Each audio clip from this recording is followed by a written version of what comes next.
नमस्कार, मैं हूं निशा। आप देखना शुरू कर चुकी हैं एनजेपी हरियाणा। आज 29 नवंबर है। दोस्तों, आज बात करेंगे उस महम कांड की जो घटना की 35 साल बाद अब फिर से चर्चा में आ गया है। यह चर्चा भी तब शुरू हुई जब चौटाला परिवार ही आपस में भिड़ गया। बयानों की लड़ाई के साथ अब कानूनी लड़ाई की तैयारी है। संक्षिप्त में ताजा मामला इतना ही है कि लगभग एक महीने पहले इनेलो सुप्रीमो अभय चौटाला के बेटे करण चौटाला ने कह दिया कि महम कांड की एफआईआर में अजय चौटाला का नाम है। आप वह चर्चित बयान एक बार सुन लीजिए। अभय सिंह जी के ऊपर आप बारी बारी महम कांड की बात आती है। मैं आज बहुत स्पष्ट तौर पर आखिरी बार इस बात पे जवाब देना चाहता हूँ। आप आरटीआई लगाएं, सीबीआई की इंक्वायरी हुई थी और सीबीआई ने ही इस बात का स्पष्टीकरण करा था कि अभय सिंह जी का उसमें कोई रोल नहीं था। फिर आप आरटीआई लगा के मंगाए एफआईआर की कॉपी। अगर एफआईआर में अभय सिंह जी का नाम है तो आज आप और मैं आमने सामने बैठे हैं, दोबारा बैठ जाएंगे कैमरा के आगे। एफआईआर में अजय सिंह जी का नाम था, अभय सिंह जी का तो नाम ही नहीं था। जो बारी बारी हमारा नाम लेके बोल रहे हैं, मैं उनको एक ही हिदायत देना चाहता हूं, बोलने से पहले अपने पिताजी से पूछें, मेरे ताऊजी अजय सिंह जी से पूछें असलियत क्या है, उसके बाद कोई ऐसा बयान दे। क्योंकि बहुत हो गया, बहुत ऐसी बातें बोल दी। अगर हम अपनी पे आगे अगर हम बोलने लग गए जिस लेवल पे हम जाना नहीं चाहते। करण चौटाला के इस बयान के बाद जेजेपी का पलटवार शुरू हुआ। जसपा ने दावा किया कि एफआईआर में अजय चौटाला का नाम नहीं बल्कि अभय चौटाला का नाम है। जसपा की ओर से प्रवक्ता मनदीप बिश्नोई ने इसके बाद करण चौटाला को बतौर एडवोकेट कानूनी नोटिस भेजा था। इस नोटिस में 15 दिन में माफी मांगने की चेतावनी दी गई थी। इस 15 दिन की अवधि अब बीत चुकी है। 2 दिन पूर्व 27 नवंबर को जसपा की ओर से मनदीप ने यह कहा कि अब कोर्ट में केस किया जाएगा। अगर परिवार की यह लड़ाई आगे बढ़ी तो जल्दी ही स्पष्ट हो जाएगा कि महम कांड में किस चौटाला पर एफआईआर दर्ज हुई थी। दोस्तों, अब आपको महम कांड के बारे में बताते हैं। आखिर क्या था महम कांड, जिसकी चर्चा नकारात्मक राजनीति के संदर्भ में हो रही है।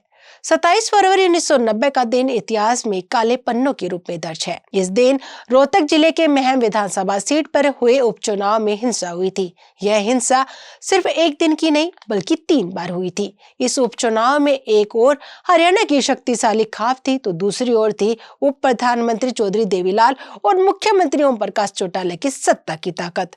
उपचुनाव की नौबत इसलिए आई थी क्योंकि वर्ष 1989 में हुए लोकसभा चुनाव में जीतकर तब के मुख्यमंत्री चौधरी देवीलाल ने विधानसभा से इस्तीफा दे दिया और केंद्र की वीपी सिंह सरकार में उप प्रधानमंत्री बन गए। दिल्ली जाने से पहले चौधरी देवीलाल ने 2 दिसंबर 1989 को अपने बेटे ओपी चौटाला को मुख्यमंत्री बनवा दिया। तब ओपी चौटाला विधायक नहीं थे। पिता देवीलाल के इस्तीफे से खाली हुए महम सीट से ओपी चौटाला ने उपचुनाव लड़ने का फैसला लिया, लेकिन उनके इस फैसले के खिलाफ देवीलाल के ही राजनीतिक शिष्य आनंद सिंह दागी ने बगावत कर दी। चौधरी देवीलाल, जिन्हें अपना 5वां बेटा कहते थे, उन्हीं आनंद सिंह दागी की बगावत उन्हें रास नहीं आई। दोनों का गुस्सा तब बढ़ गया जब महम की सबसे मजबूत कही जाने वाली चौबीसी की महापंचायत ने भी ओपी चौटाला और देवीलाल के विरोध को दरकिनार कर निर्दलीय मैदान में उतरे आनंद सिंह दागी का समर्थन कर दिया। महम चौबीसी अक्सर देवीलाल के साथ रहती थी, लेकिन अब दागी को चुनाव लड़वाने की चौबीसी की मांग देवीलाल ने नहीं मानी तो फिर टकराव बढ़ गया। चौबीसी की सर्वखाप नाराज हुई तो चुनाव कांटे का हो गया। पहली बार 27 फरवरी 1990 को महम में उपचुनाव हुआ। आरोप है कि चुनाव जीतने के लिए तब लोकदल कार्यकर्ताओं ने जमकर गुंडागर्दी की और बूथ कैप्चरिंग कराई गई। शिकायतों के बाद चुनाव आयोग ने 8 बूथों का चुनाव रद्द करके अगले दिन इन बूथों पर फिर से चुनाव कराया। आरोप था कि 28 फरवरी को इन बूथों पर पुनर्मतदान के दौरान भी लोकदल समर्थकों ने फर्जी वोटिंग की कोशिश की। दूसरी ओर आनंद सिंह दागी समर्थकों पर भी आरोप लगे, लेकिन सत्ता चौटाला की थी। उपचुनाव में पुलिस की फायरिंग में 28 फरवरी 1990 को दागी समर्थक 8 लोगों की मौत हो गई। आनंद दागी समर्थकों की हत्या के बाद भीड़ में बैसी गांव में पुलिस और चौटाला समर्थकों पर हमला किया गया। ईटीवी की एक रिपोर्ट के अनुसार इस भीड़ में ओपी चौटाला के बेटे अभय चौटाला भी थे, लेकिन इस पुराने मामले में हम सही से कुछ भी नहीं कह सकते। कहते हैं कि भीड़ से बचने के लिए अभय चौटाला सहित कुछ लोग जान बचाने के लिए स्कूल में छुप गए। भीड़ ने स्कूल पर हमला करके अंदर मौजूद एक कांस्टेबल की हत्या कर दी। आखिर ये चुनाव रद्द हुआ और दूसरी बार 21 मई 1990 को फिर से उपचुनाव की तारीख तय हुई। इस बार वोटिंग से 5 दिन पहले 16 मई को निर्दलीय उम्मीदवार अमीर सिंह की हत्या कर दी गई। इस हत्या के बाद उपचुनाव नहीं हो पाया। जब हत्या का आरोप ओपी चौटाला के खिलाफ चुनाव लड़ने वाले आनंद सिंह दागी पर लगा तो 17 मई को भारी पुलिस बल उन्हें गिरफ्तार करने के लिए मदीना गांव पहुंच गया। समर्थकों ने जब रोकने की कोशिश की तो पुलिस की ओर से फायरिंग कर दी गई। इस फायरिंग में 2 लड़कियों सहित 3 लोगों की मौत हो गई। ओपी चौटाला के लिए यह बड़ा झटका था। आखिरकार महम में मई 1991 में आम चुनाव हुआ। इस बार 1991 के चुनाव में आनंद सिंह दागी कांग्रेस की टिकट पर चुनाव लड़े और जीते। ओपी चौटाला ने यहां से चुनाव नहीं लड़ा। लोकदल की ओर से मैदान में उतरे सुब्बे सिंह महम चौबीसी के आशीर्वाद से उतरे आनंद दागी से हार गए।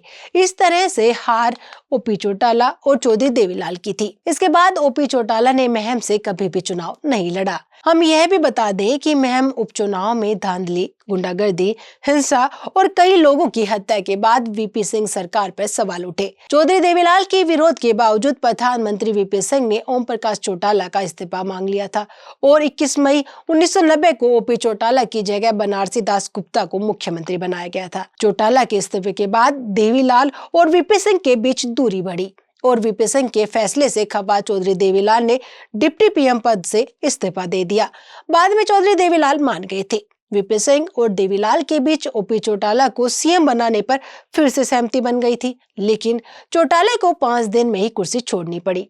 घटनाक्रम तेजी से बदला था और बदलते घटनाक्रम में वीपी सिंह ने बड़ा फैसला लेते हुए उन्हें चौधरी देवीलाल को अपने मंत्रिमंडल से निकाल दिया था। उन्होंने खुद पीएम की कुर्सी ठुकरा कर कभी उन्हें प्रधानमंत्री बनाया था। दोस्तों, आपको हमारी ये रिपोर्ट कैसी लगी कमेंट बॉक्स में जाकर बताएगा जरूर। नमस्कार।